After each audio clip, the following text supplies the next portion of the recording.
ठीक आहे. नमस्कार. भारतीय स्वातंत्र्य संग्रामाच्या कालखंडाला अनेक घटनांनी अलंकृत केलं.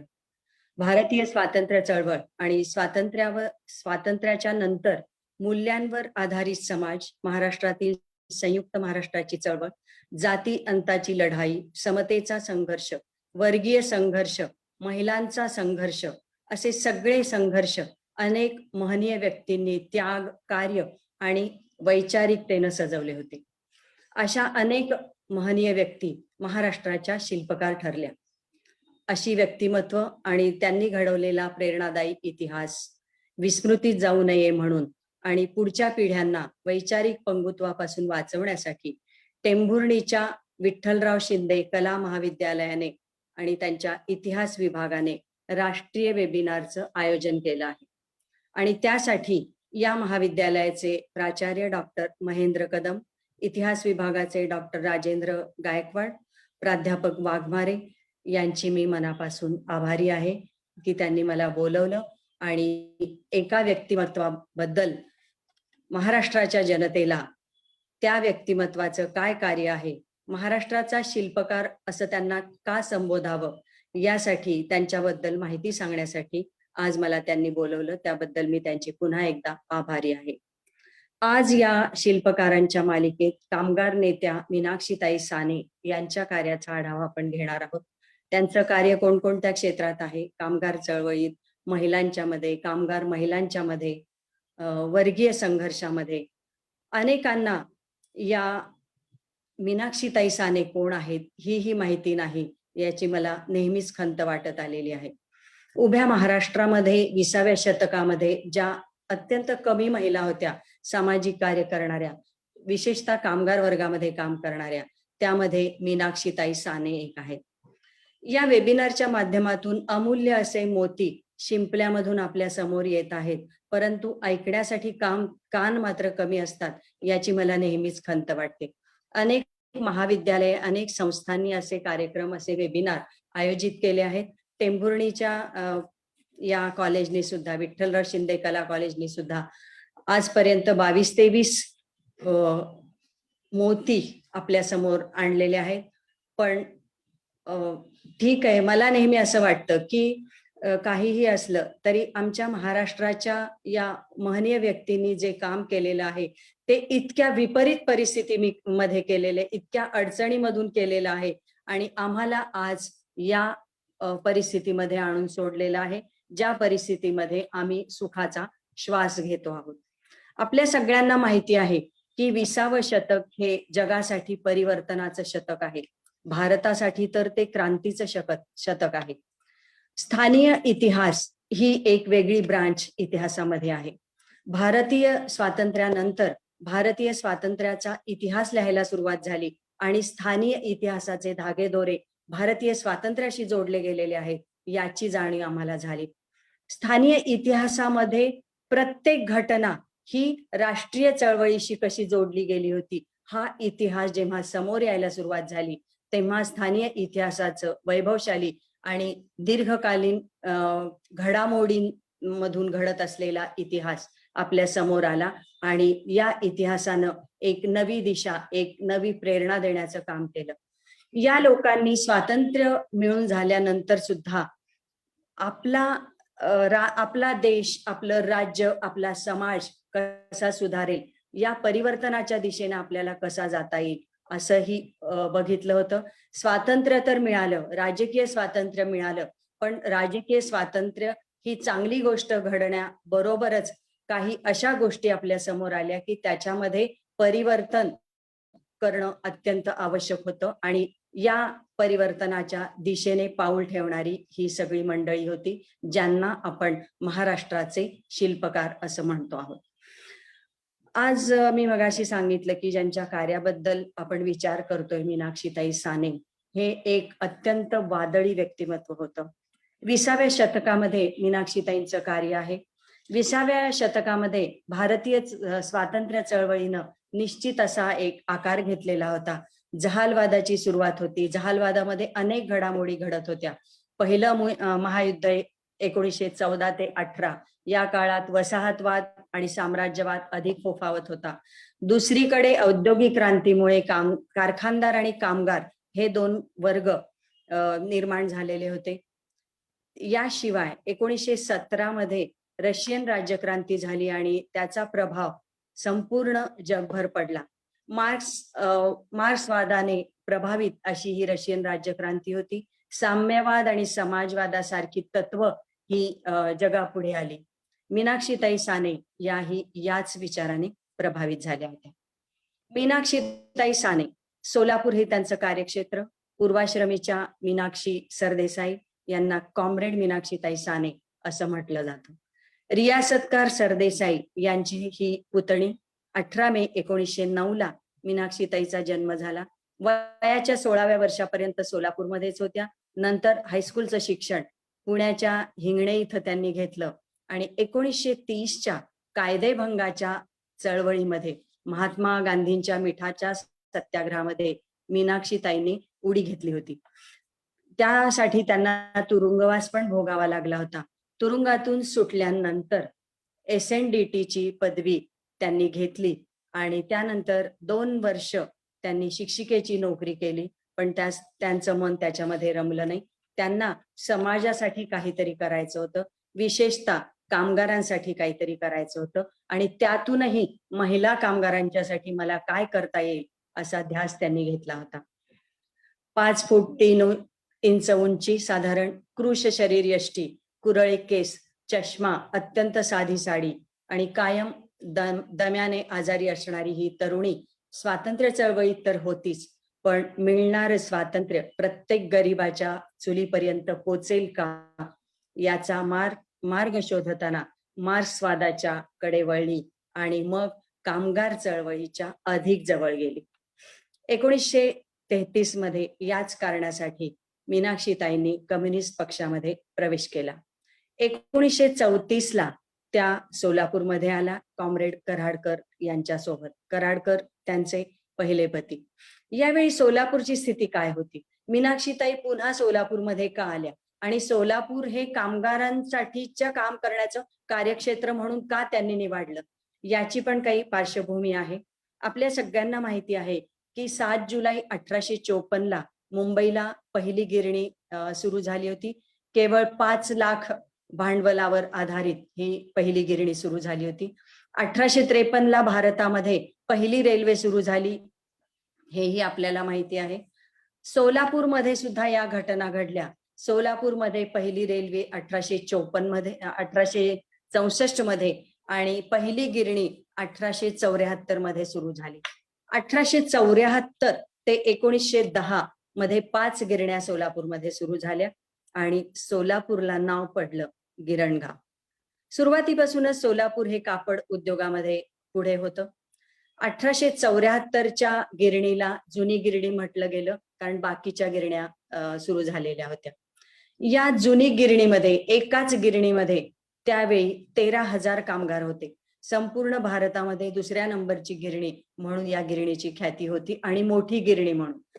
आणि सगळ्या ह्या 5ही गिरण्यात मिळून 30 ते 31,000 कामगार त्यावेळी काम करत होते. कामगारांचा त्यामुळे स्वातंत्र्य चळवळीमध्ये खूप मोठा सहभाग होता.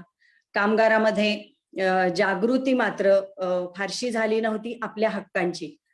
कामगार चळवळीमध्ये जो त्यांचा सहभाग सुरू झाला तो कामगार चळवळीमध्ये आणि त्याआधी सार्वजनिक क्षेत्रामध्ये जो त्यांचा सहभाग सोलापूरचा सुरू झाला तो सार्वजनिक सभा वगैरे पुण्या मुंबईला ज्या सामाजिक चळवळी होत होत्या त्याचा प्रभाव म्हणून या चळवळी सोलापूरमध्ये सुरू झाल्या होत्या. मग सोलापूरला कामगारांचे संप होत नव्हते का? नक्कीच होत होते. 1890, 1900, 1902, 1903, 1904 या प्रत्येक वर्षी संप झालेला आहे. पण या संपाची, आपण संप करत आहोत, काहीतरी करत आहोत आपल्या मागण्यांसाठी, ही जाणीव होती. पण याला संप म्हणतात हे यांना माहित नव्हतं. याला शब्द आमचे सोलापूरचे कामगार वापरत होते, तो म्हणजे अड्डा. त्यावेळी असं म्हणत असत की अड्डा पुकारला की संपूर्ण सोलापूरमध्ये खूप धावपळ होते. आणि ह्या अड्ड्यामध्ये 1920 मध्ये बदल झाला. 1920 ला मात्र जो संप झाला त्या संपाला भीमरावाचा संप असं म्हटलं गेलं. हा भीमरावाचा संप सोलापूरच्या कामगार चळवळीमध्ये एक ऐतिहासिक संप म्हणून ओळखला जाऊ लागला. 1828 ला मात्र कामगार संघ स्थापन झाला. तोपर्यंत कामगार संघ स्थापन झालेला नव्हता. याचं कारण असं होतं की कामगार संघ स्थापन करण्यासाठी गिरण्यांनी परवानगी दिलेली नव्हती. भीमरावांचा संप झाला तेव्हा सुद्धा कामगार संघ ही परमिशन नव्हतीच, ती 1928 ला मिळाली. अशा पार्श्वभूमीवर 1933 ला 4 डिसेंबर 1933 ला मीनाक्षीताई साने सोलापूरला आल्या. 5 डिसेंबर 1933 ला पहिली सभा झाली आणि इन्किलाब जिंदाबाद हे पद म्हणून सुरुवात केली आणि धैर्यानं चिकाटीनं संप कसा पुढे न्यायचा याविषयीचा आत्मविश्वास त्यांनी निर्माण केला होता. 3 महिन्यांचा हा संपाचा काळ होता, तो त्यांनी सांभाळून घेतला. कारण या संपाच्या वेळेला सोलापुरात जे काम करणारे नेते होते, त्यामध्ये कराडकर होते, साने होते, या सगळ्या लोकांना अटक करण्यात आलेली होती. म्हणजे मीनाक्षीताईंचे दुसरे पती GD साने. 1934 चा संप मात्र ऐतिहासिक संप ठरला. 12.5% पगार कपात कामगारांची करायची असं गिरणी मालकांनी ठरवलं.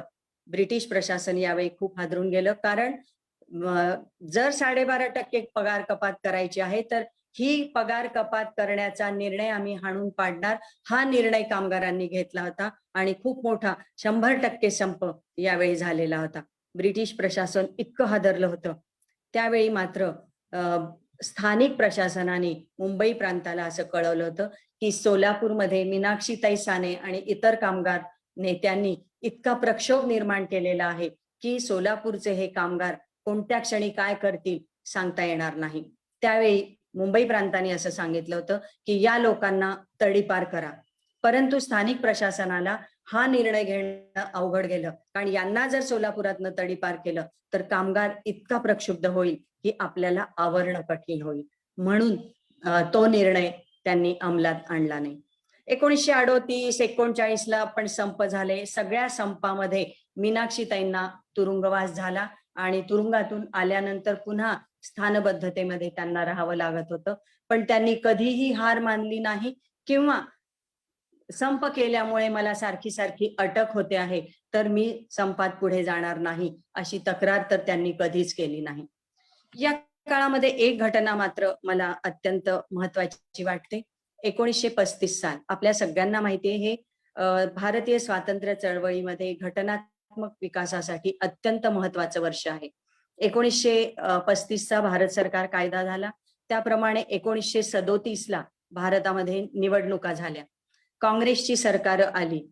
काँग्रेसची सरकार येताना, इलेक्शन होताना कामगार युनियनचा पाठिंबा घेण्यासाठी काँग्रेसनी कामगार युनियन्सची मदत मागितली होती. त्यावेळी अर्थातच काँग्रेस ही स्वातंत्र्य चळवळीमध्ये पितृसंस्थेप्रमाणेच काम करत होती. अनेक पक्ष होते, परंतु काँग्रेसच्या झेंड्याखाली एकत्र येऊन स्वातंत्र्यासाठी आपल्याला काम करायचंय ही जाणीव प्रत्येक पक्षाला, प्रत्येक संघटनेला होती. तशीच ही कामगार युनियनला पण होती. आणि या मध्ये अट अशी कामगार युनियननी घातली होती की आम्ही तुमच्या काँग्रेस सरकारला पाठिंबा देणार आहोत, परंतु यासाठी आमची एक अशी अट आहे की राजबंद्यांची मुक्तता करावी. म्हणजे राजकीय कैदी म्हणून ज्यांना तुरुंगात टाकलेलं आहे त्यांची मुक्तता करावी. याच काळामध्ये असं झालं होतं की सोलापूरचे एक कामगार नेते कॉम्रेड गंगाराम चव्हाण यांना अटक केली होती आणि त्यांना पक्षाने 9 फटक्यांची शिक्षा दिली होती. तुरुंगात त्यांना 9 फटके दिले होते. ब्रिटिशांचे फटके म्हणजे आपल्याला कल्पना आहे, त्या खोलात आत्ता मी जाणार नाही. तर ही फटक्यांची शिक्षा दिल्यानंतर मात्र सोलापूरची कामगार युनियन खूप हादरली. मीनाक्षीताईंनी एक निवेदन केलं, तयार केलं आणि त्यांनी ब्रिटिश शासनाला, इथे स्थानिक शासनाला पाठवलं. त्याची दखल घेतली गेली नाही. मग शेवटी त्यांनी काँग्रेसला निवेदन पाठवलं, डायरेक्ट सुभाष बाबूंना, कारण सुभाषचंद्र बोस यावेळी काँग्रेसचे अध्यक्ष होते. सुभाष बाबूंना हे निवेदन पाठवलं आणि या निवेदनात त्यांनी सांगितलं की राजबंद्यांची सुटका आणि फटक्यांची शिक्षा ह्या दोन गोष्टींबद्दल तुम्ही विचार करावा. फटक्यांची शिक्षा मात्र बंद झाली पाहिजे. सुभाष बाबूंनी याची दखल घेतली आणि ब्रिटिश शासनाकडे पाठपुरावा केला. राजबंद्यांची सुटका करण्याचे धोरण ब्रिटिशांना निर्णय घ्यायला लावला. आणि दुसरी गोष्ट म्हणजे फटक्यांची शिक्षा ही कोणत्याही कामगार नेत्याला यापुढे होणार नाही, हाही उल्लेख त्यामध्ये घेतला. एकूणच राजबंद्यांना संपूर्ण भारतामध्ये फटक्यांची शिक्षा होणार नाही असा निर्णय घ्यायला त्यांनी भाग पाडला. याबद्दल खरोखरच मला सोलापूर विषयी अभिमान वाटतो, कारण इतका महत्वाचा निर्णय मीनाक्षीताईंनी यामध्ये विचारात घेतला होता. याबरोबरच सेटलमेंट नावाचा एक प्रकार जो सोलापूरमध्ये होता, आणि ह्या सेटलमेंटसाठी संपूर्ण भारतातच सेटलमेंट होतं, परंतु सोलापूरच्या सेटलमेंटच्या माध्यमातून संपूर्ण भारतामध्ये घडामोडी घडत होत्या. सेटलमेंट म्हणजे काय? 1871 मध्ये ब्रिटिश सरकारनं एक कायदा केला होता, क्रिमिनल ट्राईब्स ऍक्ट असं त्या कायद्याचं नाव होतं. म्हणजे ब्रिटिशांनी असं केलं होतं की भारतामध्ये ज्या गुन्हेगार जमाती आहेत त्यांनी जातीप्रमाणे गुन्हेगार कोण आहेत हे ठरवलं होतं, आणि ह्या गुन्हेगार जमातींसाठी एक विशिष्ट जागा तयार करायची आणि त्या जागेला कुंपण घालायचं आणि तिथे ह्या गुन्हेगारी जमाती राहतील आणि त्याला सेटलमेंट असं. म्हणजे या लोकांना आम्ही सेटल केलं ही ब्रिटिशांची भावना, म्हणून त्याला सेटलमेंट नाव होतं. मुंबई प्रांतात खूप सेटलमेंट्स होते. विजापूरला होतं, बेळगावला होतं, सोलापूरला होतं. सोलापूरचं सगळ्यात मोठं होतं. म्हणजे जी गोष्ट ही अभिमानाची गोष्ट अजिबात नाहीये, परंतु इथे सेटलमेंट मोठं असल्यामुळे काम किती मोठं होतं याची जाणीव आपल्याला या ठिकाणी होईल. तर ह्या सेटलमेंटमध्ये अन्याय होतो म्हणजे काय होत असेल, तर या सेटलमेंटमध्ये अशा लोकांना ठेवलं जात होतं ज्यांना गुन्हेगार समजलंय हे तर खरंच, परंतु 21 वर्षाच्या वरील प्रत्येक व्यक्तीला सेटलमेंट मधल्या ब्रिटिश शासना म्हणजे पोलीस स्टेशनला जाऊन दिवसभरामध्ये 3दा रिपोर्ट करावा लागत असे की मी या ठिकाणी आहे, मी कुठेही गेलेलो नाही. दुसरी गोष्ट, एकाच कुटुंबामध्ये समजा 4 व्यक्ती असतील तर त्यातला पिता सोलापूरला असेल, आई विजापूरला असेल, एक मुलगा बेळगावला असेल, दुसरा मुलगा आणखी मद्रासला पण एक खूप मोठं सेटलमेंट होतं, मद्रासला पण असू शकेल. तर असे ठिकठिकाणी कुठला कुटुंब वगैरे हा प्रकार सेटलमेंट मध्ये ब्रिटिशांनी विचारातच घेतला नव्हता. ही अत्यंत अन्यायकारक गोष्ट होती. सगळ्यात महत्वाचं म्हणजे कुठेही सोलापुरात कुठेही चोरी होऊ दे, ते सेटलमेंट मधलीच व्यक्ती त्याला कारण आहे असं गृहीत धरलं जात असे, आणि एखाद्या ग्रुपला किंवा 1-2 व्यक्तींना पोलीस स्टेशनला बोलवून बेदम मारहाण केली जात असे आणि नंतर सिद्ध होत असे की हे लोक चोर नाहीयेत. या लोकांना गिरण्यांमध्ये काम मात्र दिलं जात असे. त्यामुळे मीनाक्षीताईंचा या लोकांशी संपर्क आला आणि मीनाक्षीताईंनी पहिल्यांदा सेटलमेंटसाठी काय करता येईल याचा विचार केला. तिने डायरेक्ट ब्रिटिश शासनाला कळवलं की सेटलमेंटच्या उद्धारासाठी एक चौकशी समिती नेमावी, आणि त्याप्रमाणे चौकशी समिती नेमण्यासाठी इतका पाठपुरावा केला. ब्रिटिश शासन काळामध्ये ही चौकशी नेमण्यात आली नाही, परंतु भारताला स्वातंत्र्य मिळाल्यानंतर ताबडतोब ही चौकशी समिती नेमण्यात आली. त्याचे अध्यक्ष अंत्रोळीकर होते. नेहरू सरकारने ही समिती नेमली होती आणि डॉक्टर अंत्रोळीकर हे मीनाक्षीताई साने यांच्याशी नेहमी संपर्कात असत, त्यांची मदत घेत असत. पण हा अहवाल इतका विचारपूर्वक आणि इतका गांभीर्याने केला गेला आणि संपूर्ण देशासाठी त्या अहवालाचा उपयोग करण्यात आलेला होता. अर्थात मला खूप वाईट वाटतं की आमच्या सेटलमेंट मधल्या बांधवांची परिस्थिती अजूनही सुधारली नाही. अजूनही त्यांची आंदोलनं करावीच लागतात, आपल्याला त्यांच्या हक्कांसाठी आंदोलनं करावीच लागतात. परंतु या सेटलमेंट मधल्या लोकांच्या सुधारणेची सुरुवात मीनाक्षीताई साने यांनी केलेली आहे. याचा मला आनंद वाटतो, हे सांगायला मला खूप आनंद वाटतो. मीनाक्षीताई साने यांचं महिलांच्यासाठी कार्य आहे ते संपूर्ण महाराष्ट्राला, जगाला आणि देशाला माहिती आहे. याचं कारण असं आहे, सोलापूरला बिडी कारखाने पण खूप आहेत. आज सोलापूरमध्ये 80,000 महिला बिडी कामगार म्हणून काम करत आहेत, बिडी वळण्याचं काम करतायत. आज त्यांची संख्या 80,000 आहे. Family planning association of India Solapur शाखेतर्फे या बिडी कामगार महिलांच्यासाठी आम्ही काम करतो. त्यांच्यामधलं कर्करोगाचं निदान करायचं आणि कर्करोग होऊ नये त्याच्यापासून दूर राहण्यासाठी त्यांच्या आरोग्याची कशी काळजी घ्यायची यासाठी आम्ही आता सुद्धा ते काम करतो आहोत. काही महिन्यापासून आम्ही ते काम सुरू केलेलं आहे.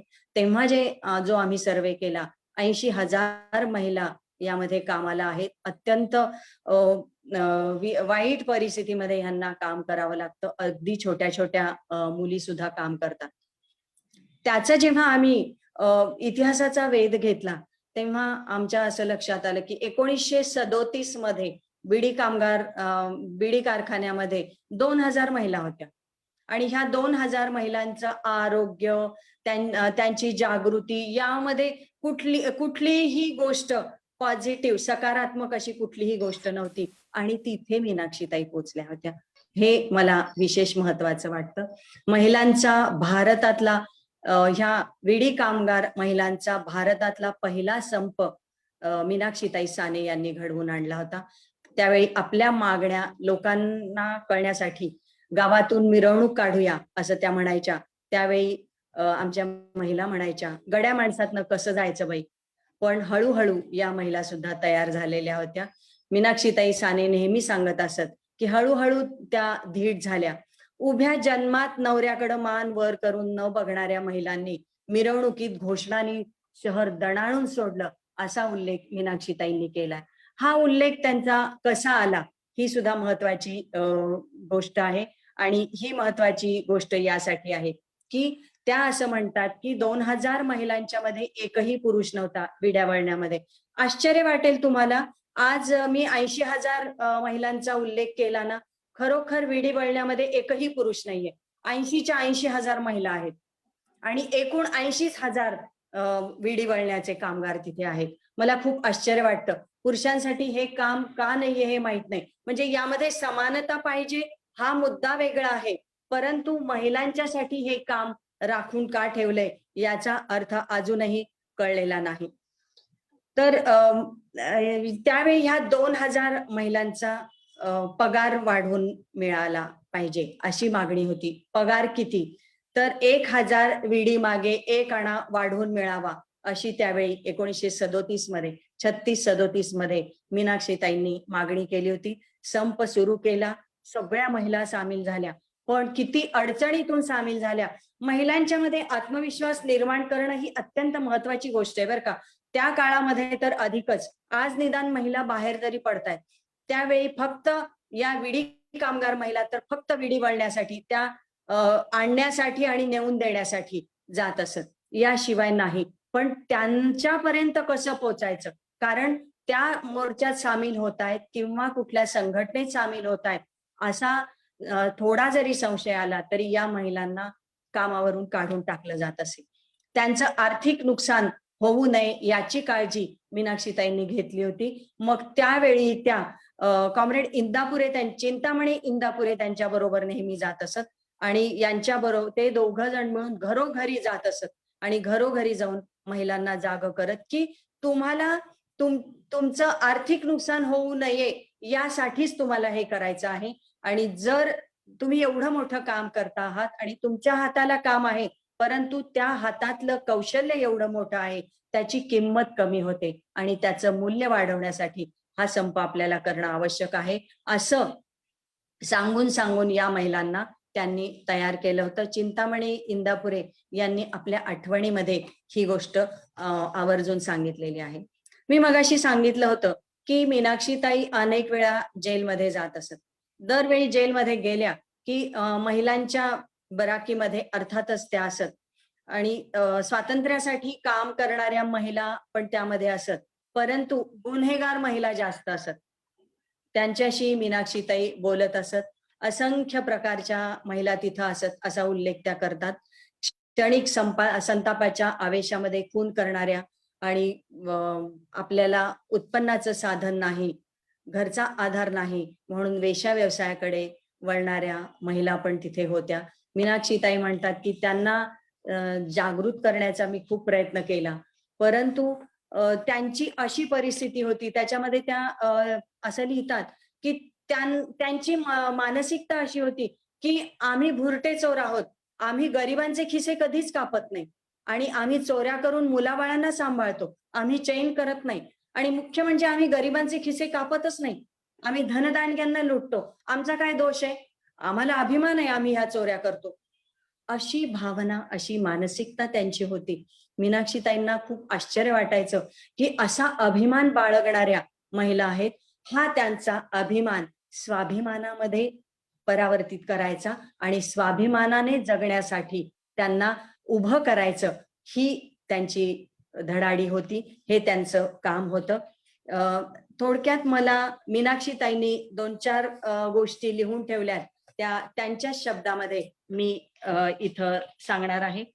तुरुंगात असताना महिलांशी बोलताना त्या असं म्हणतात, अशा अनेक हकीकती आणि तिथे व्यवस्था पाहणाऱ्या 63-62 स्त्रिया, जेलची रचना अशी आहे असं सांगत असत.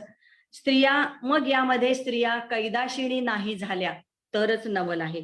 या स्त्रियांना तुरुंगात आणून सोडणारी न्यायदेवता आंधळी आंधळी आहे असं म्हणणं ही पण एक शक्कल आहे.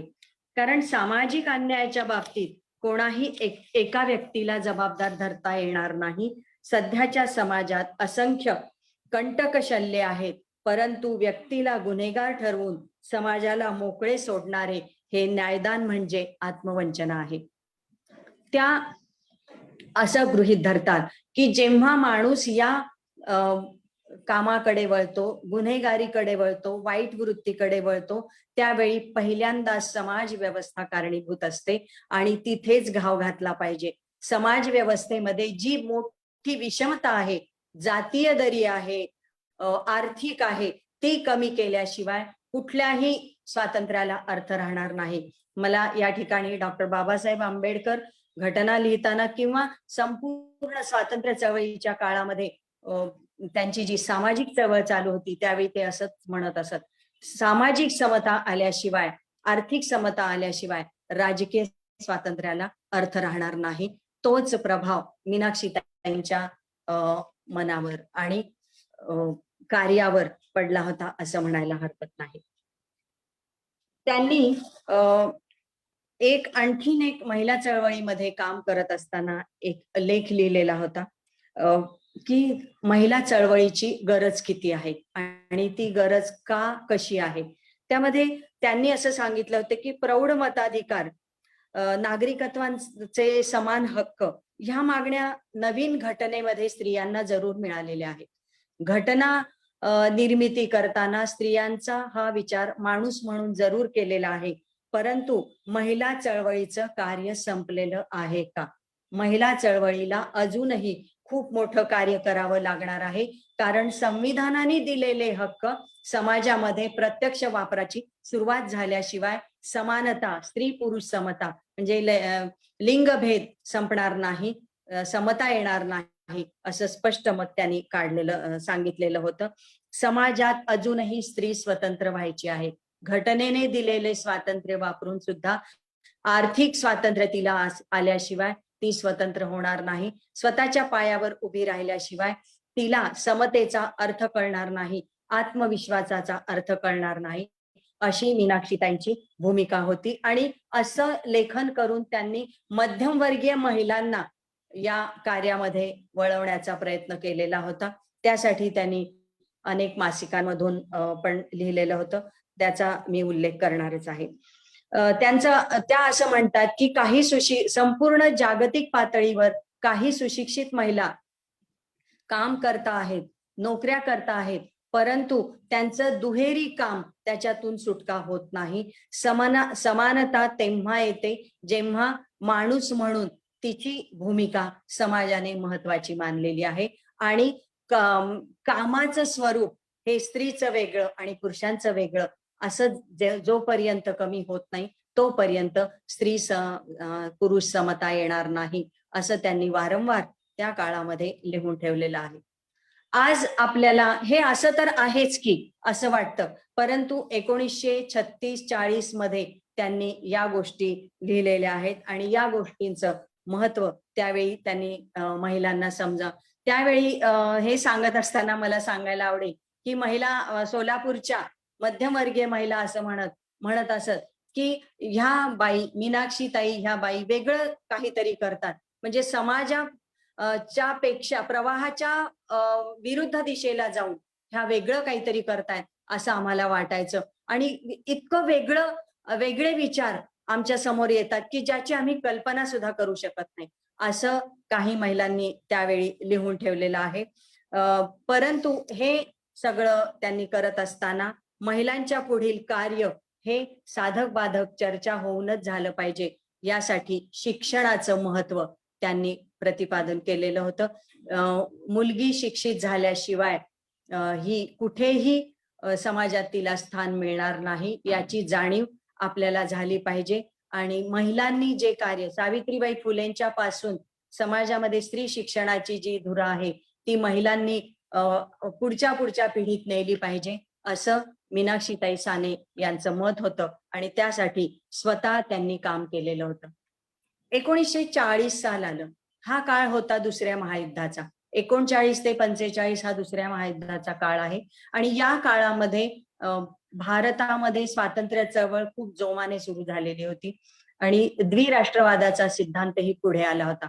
आणि अशा अत्यंत विद्युत संचारी वातावरणामध्ये ब्रिटिश सरकारनं भारत संरक्षण कायदा असा एक कायदा केला.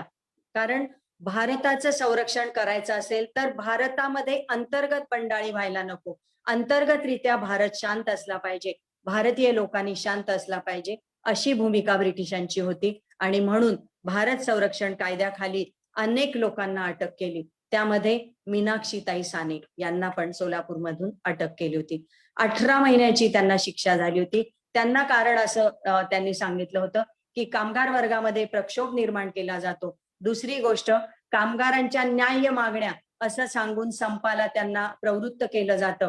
पण दुसरं महायुद्ध सुरू आहे आणि दुसऱ्या महायुद्धामध्ये ब्रिटिश सरकारला कुठल्याही वसाहतींच्याकडे वसाहतीमध्ये असलेल्या जनतेकडे लक्ष द्यायला वेळ नाही, कारण आंतरराष्ट्रीय पातळीवर ब्रिटिश लढत आहे आणि तिथे त्यांना खर्च खूप आहे. मग इथे कामगारांनी जर संप मोर्चे केले तर गिरण्या बंद पडतील आणि त्या गिरण्यातून मिळणारा टॅक्स आम्हाला कमी पडणार आहे. ही अशी त्यांच्या दृष्टीने दूरगामी अशी भूमिका होती. आमच्या दृष्टीने ही अत्यंत अन्यायकारी भूमिका होती. आणि मीनाक्षीताई साने अर्थातच त्यांच्या सोबत असलेली कामगार युनियन मधले सर्वजण यांनी ही भूमिका घेतली की ब्रिटिश शासनाने जरी महायुद्धामध्ये सहभाग घेतला आणि भारत देश त्यात सामील आहे असं जाहीर केलेलं असलं तरी सुद्धा भारतीय लोकांच्या वरचा अन्याय आम्ही सहन करणार नाही. म्हणून आम्हाला कामगारांच्या न्याय मागण्या मान्य केल्याशिवाय गप्प बसता येणार नाही. हा प्रक्षोभ उसळेल या भीतीने मीनाक्षीताई साने यांना 1940 मध्ये अटक केली. त्यांना जामीन सुद्धा मिळाला नाही. एरवी जामीन मिळत असे, परंतु 18 महिन्याची शिक्षा भोगूनच त्या बाहेर आल्या आणि त्यानंतर 2.5 वर्ष त्यांना स्थानबद्ध करण्यात आलेलं होतं. 2.5 वर्ष स्थानबद्ध करण्यात आल्यानंतर मीनाक्षीताईंनी एक असं केलं होतं की एकजूट नावाचं एक साप्ताहिक आणि हे कामगारांसाठी होतं आणि दुसरं म्हणजे महिला डे नावाचं द्वैमासिक हे महिलांसाठी होतं. आणि ह्या दोन्ही अंकांच्या मधून हे हस्तलिखित होते, कारण त्यावेळी प्रेसला देणं ह्या सगळ्या गोष्टी शक्य होत नव्हत्या. सोलापूरमध्ये वृत्तपत्र सुरू झालेली होती. सोलापूरमध्ये 2 वृत्तपत्र सुरू झाली होती 19व्या शतकामध्ये. जक्कल यांचं समाचार आणि काकडे यांचं कल्पतरू आणि आनंदवृत्त. या दोन्ही वृत्तपत्रांच्या माध्यमातून राष्ट्रीय पातळीवर ज्या घडामोडी होत होत्या त्या घडामोडी काय आहेत याची माहिती सोलापूर पर्यंत पोचायला लागलेली होती. आणि या माध्यमातून संपूर्ण देशामधली परिस्थिती कशी आहे आणि त्याप्रमाणे सोलापूरवर कसे पडसाद उमटत आहेत याची माहिती सुद्धा, या माहितीची देवाणघेवाण या 2 वृत्तपत्रांच्या माध्यमातून होत होती. आणि त्यामुळं कामगारांसाठी एकजूट आणि महिलांच्यासाठी महिला डे हे अंक काढून मीनाक्षीताईंनी स्थानबद्धतेत सुद्धा आपलं काम सुरू केलेलं होतं. त्याच्यानंतर मीनाक्षीताईंनी एक काम केलं, म्हणजे महिला मंडळ स्थापन केली. त्यांना एक माहित होतं की आपण जाऊन सांगून महिला बाहेर येणार नाही, त्या काळात हे शक्यच नव्हतं. मग महिलांचं अगदी हक्काचं ठिकाण कोणतं, तर मंदिरं. देवळात जाऊन त्या महिलांना गोळा करत होत्या आणि तिथे जाऊन त्यांना सांगत होत्या की आपल्याला काय करायचं आहे, आपण जागं व्हायचं आहे म्हणजे काय आहे, पहिल्यांदा अन्याय होतोय म्हणजे काय होतोय आणि न्याय मिळायचा आहे म्हणजे काय आहे. असा उल्लेख मला अनेकदा ऐकायला मिळाला. मीनाक्षीताईंच्यावर जेव्हा मी काम करत होते त्यावेळी सोलापूरमधल्या अनेक वृद्धांच्या जेव्हा मी मुलाखती घेतल्या, त्यावेळी माझ्या असं लक्षात आलं की महिलांना आपल्या देशात ब्रिटिशांचं सरकार आहे हे सुद्धा किती टक्के महिलांना माहित नव्हतं. आणि ब्रिटिशांचं सरकार आहे म्हणजे काय आहे आणि ते आपल्याला नको आहे म्हणजे काय आहे, हे पण त्यांना समजावून सांगावं लागत असत. मी माझ्याच घरच्या लोकांच्या मुलाखती घेतल्या होत्या. काकडे म्हणजे वृत्तपत्र कल्पतरू ज्यांनी सुरू केलं होतं, त्या काकडेनी, माझे सासरे, त्यांना विचारलं होतं, कारण मीनाक्षीताईंच्या बरोबर त्यांनी काम केलं होतं. कोर्टाची सगळी बाजू या युनियनची माझे सासरे सांभाळत होते, विनायक गोविंद काकडे. ते 8-10 वर्षापूर्वी त्यांचा मृत्यू झाला. परंतु त्यावेळी त्यांनी सांगितलेल्या सगळ्या गोष्टी मला इतक्या आश्चर्यचकित करतात की कसे हे लोक जाऊन समजावून सांगत असत. ब्रिटिश म्हणजे कोण, त्यांचं राज्य म्हणजे काय, सोलापुरात ब्रिटिश शासन म्हणजे काय आणि आपल्याला हकलून द्यायचं म्हणजे काय. 1930 मध्ये मार्शल लॉ झाला सोलापुरात, त्याच्यावर कदाचित आणखीन इथे भाषण होणार असेल म्हणून मी सांगणार नाहीये, परंतु त्या मार्शल लॉ मध्ये सोलापूरचं काय मोठं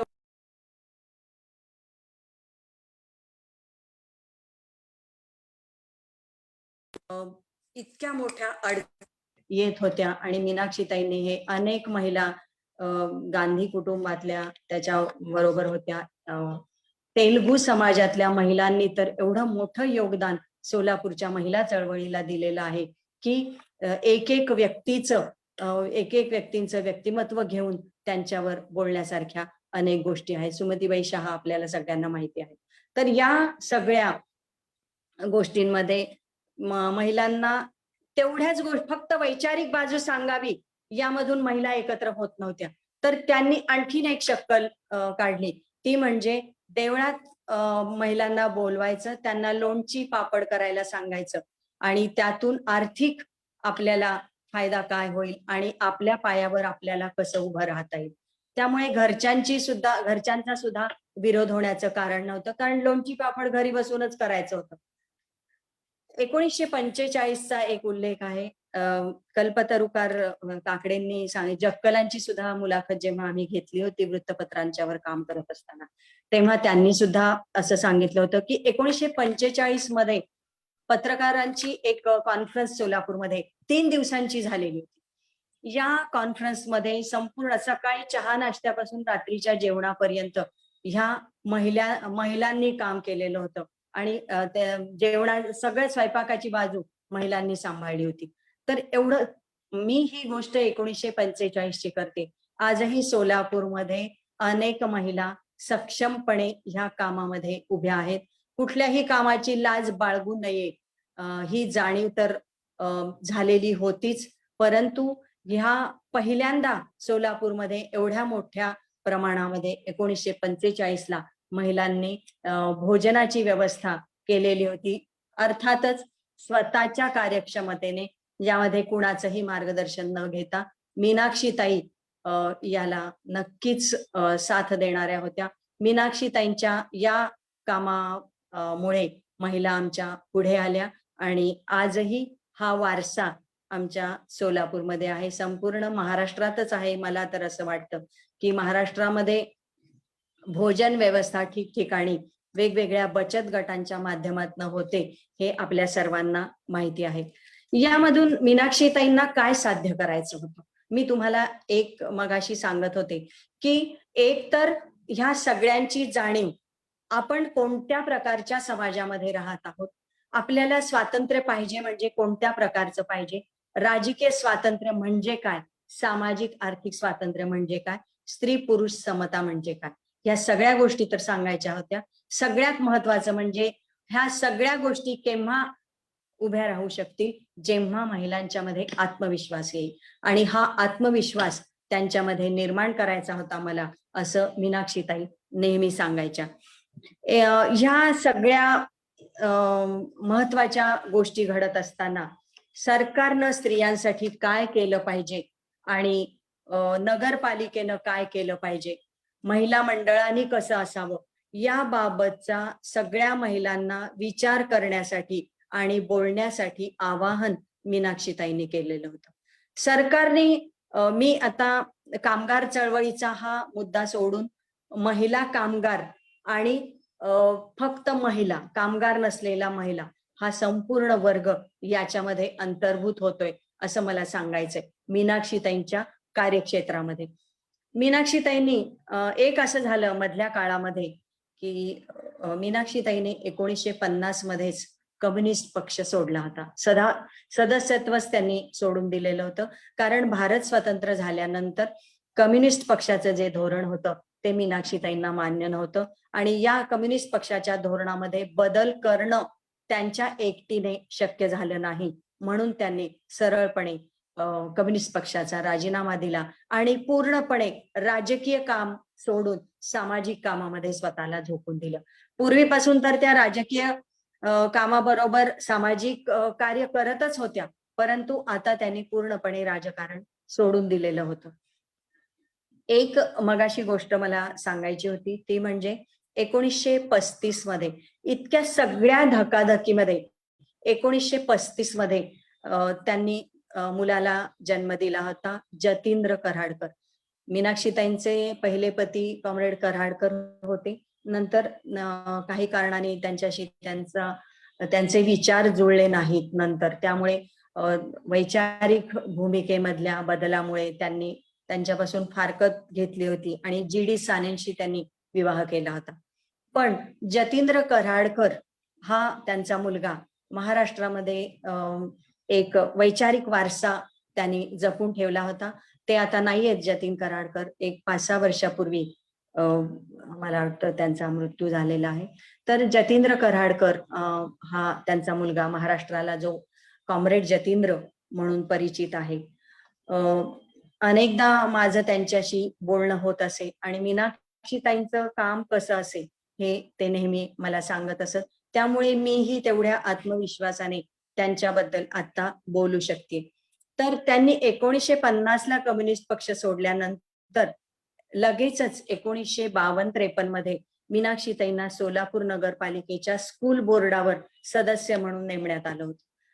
आणि सदस्य कुठलंही काम करताना इतका जीव ओतून त्या करायच्या की सदस्यत्व आपल्याला मिळाल्यानंतर मला काय करायचंय आधी कामाची आखणी त्या करत असत आणि त्या आखणीमध्ये त्यांनी स्वतः शाळांची पाहणी केली होती, सर्वेक्षण केलं होतं आणि सगळ्यात महत्वाची गोष्ट त्यांना त्यामध्ये एक आढळली होती की स्वच्छतागृह आणि पिण्याचं पाणी. आजही आपण स्वच्छतागृह आणि पिण्याच्या पाण्यासाठी लढतो आहोत अनेक ठिकाणी. तर त्यावेळी त्यांनी हा मुद्दा लावून धरलेला होता. त्यासाठी त्यांनी खूप प्रयत्न केले आणि त्यामध्ये त्यांना यश पण आलेलं होतं. यावेळी सोलापूर हा दुष्काळी भाग आहे हे आपल्या सगळ्यांना माहिती आहे. मी नेहमी म्हणत असते गमतीने की सोलापूरच्या लोकांना काय पाहिजे असं कोणी विचारलं तर आम्ही पहिल्यांदा सांगू, आधी आम्हाला डोंगर एखादा मिळाला तर द्या ना. कारण सोलापूर हा दुष्काळी भाग असला तरी सुद्धा इतक्या उंचीने इतक्या श्रीमंतीने काम करणारी माणसं सोलापूरमध्ये आहेत. अर्थात आपल्याला माहिती आहे महाराष्ट्रामध्येच खूप आहेत, आपल्या देशामध्येही आहेत, परंतु स्थानीय पातळीवरून देश पातळीपर्यंत जात असताना या गोष्टी लक्षात घेणं आवश्यक आहे. म्हणूनच आपण महाराष्ट्राच्या शिल्पकारांच्या मध्ये सोलापूरचे शिल्पकार सुद्धा अंतर्भूत करतोय. स्थानिक इतिहासाचं महत्व आहे. दुष्काळाचा विचार मी सांगत होते मीनाक्षीताईंचा. सोलापूरमध्ये दुष्काळ पडला होता. दुष्काळ निवारण समिती स्थापन करण्यात आली. ही दुष्काळ निवारण समिती मीनाक्षीताईंनी स्वतः स्थापन केलेली होती, शासनाची पण होती. परंतु या दुष्काळ निवारणासाठी आपण काय करू शकतो? म्हणजे मला नेहमी असं वाटतं, की मीनाक्षीताईंनी हा विचार नेहमी केला होता. समाजामध्ये जेव्हा जेव्हा प्रश्न उपस्थित होतो, त्यावेळी तो प्रश्न सोडवण्याची जबाबदारी ही प्रत्येक नागरिकाची आहे आणि या प्रत्येक नागरिकामध्ये प्रत्येक महिला येते. त्यामुळे महिलांची पण जबाबदारी आहे, की अमुक एक संघटना करेल, शासन करेल किंवा त्या संघटना त्या विषयावर हात घालतील असं म्हणून गप्प बसता येणार नाही. तर महिलांची जबाबदारी खूप मोठी आहे. यातून त्यांनी दुष्काळ निवारणासाठी आम्ही काय करू शकतो यासाठी बैठक बोलावली आणि त्यातून घरोघरी धान्य आणि निधी जमवला. त्यांनी महिलांचे गट केले आणि घरोघरी महिलांना त्यांनी पाठवलं. प्रत्येक त्यांना इतकी सकारात्मकता त्यांच्या लक्षात आली. महिलांना पहिल्यांदा शिकवावं लागतं. तिथे जाऊन बोलायचं, कसं बोलायचं आणि आपण निधी मागतो आहोत, कोणासाठी मागतो आहोत हे सांगायला शिकलं पाहिजे आणि समाज म्हणजे काय हे लोकांना सांगायला शिकलं पाहिजे. म्हणजेच ह्या एक हातामध्ये पाटी पेन्सिल न घेतलेल्या, हातामध्ये वही पेन न घेतलेल्या, हातामध्ये डिग्री नसलेल्या ह्या महिला शिक्षिका त्यांनी तयार केलेल्या होत्या, ज्याला मी समाज शिक्षिका असं नाव देईन. आणि ह्या समाज शिक्षिका घरोघरी जायला लागल्या आणि त्यांनी धान्य जमवला, निधी जमवला, महिलांना सोबत घेऊन एवढं मोठं काम केलं आणि लोक देत होते. सगळ्यात महत्वाचं म्हणजे असंही काम त्यांनी महिलांना घेऊन केलेलं आहे. 15 ऑगस्ट 1907 हे काम त्यांचं कायम चालू होतं. मात्र एक गोष्ट मला इथे सांगायची आहे आवर्जून, की 1960च्या सुमाराला मीनाक्षीताईंनी सोलापूर सोडलं होतं आणि त्या तळेगावला गेलेल्या. काही वर्ष मुंबईलाही राहिल्या, नंतर तळेगावला गेल्या. जिथे जातील तिथे त्यांनी काम सुरू केलं होतं. 1909ला त्यांचा जन्म झाला, मी मगाशी सांगितलं 18 मेला.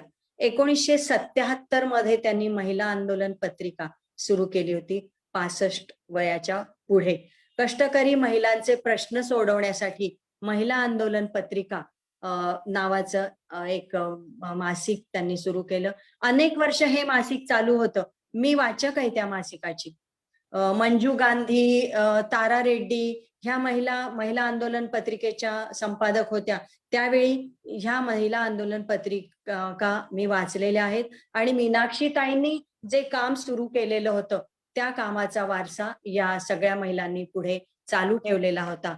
आणि हे काम करत असताना मीनाक्षीताईंनी फक्त कामगारच नव्हे, फक्त कामगार महिलाच नव्हे, तर मध्यमवर्गीय महिलांना सुद्धा चळवळीमध्ये सामील करून घेतलेलं होतं. कारण वैचारिक बाजू सांभाळणं ही महत्वाची गोष्ट होती आणि ही वैचारिक बाजू मध्यमवर्गीय शिकलेल्या, मध्यमवर्गीय या अर्थाने की शिकलेल्या महिला, आणि त्यांनी जर त्यावेळी या महिलांना शिक्षित केलं, शिक्षित म्हणजे समाज शिक्षक केलं, तर समाजामध्ये खूप मोठा बदल होऊ शकतो याची जाणीव त्यांना तर होतीच आणि समाजाला पण झाली. त्यांनी स्त्री मासिकामध्ये खूप लेखन केलेलं होतं. स्त्री मासिकामध्ये वयाच्या 25 पासूनच त्यांनी लेखनाला सुरुवात केली होती आणि समाजात विशेषतः महिलांचे प्रश्न मांडायला त्यांनी सुरुवात केलेली होती आणि नंतर हळूहळू कामगारांचे प्रश्न सुद्धा ह्या लेखनातून त्या मांडत होत्या.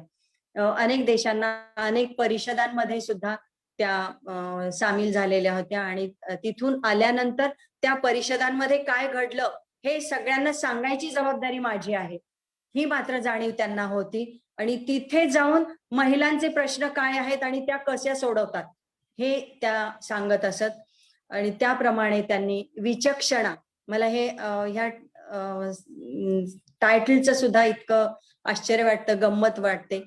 विचक्षणा या टोपण नावाने त्यांनी विचक्षणपणे समाजाचे प्रश्न जाणले आणि हे लोकांच्या पर्यंत विचक्षणपणे सोडवले असं विधान इथे मी करेन. आणि विचक्षणा या टोपण नावाने त्यांनी स्त्री मासिकामध्ये खूप मोठ्या प्रमाणात लेख लिहिले होते.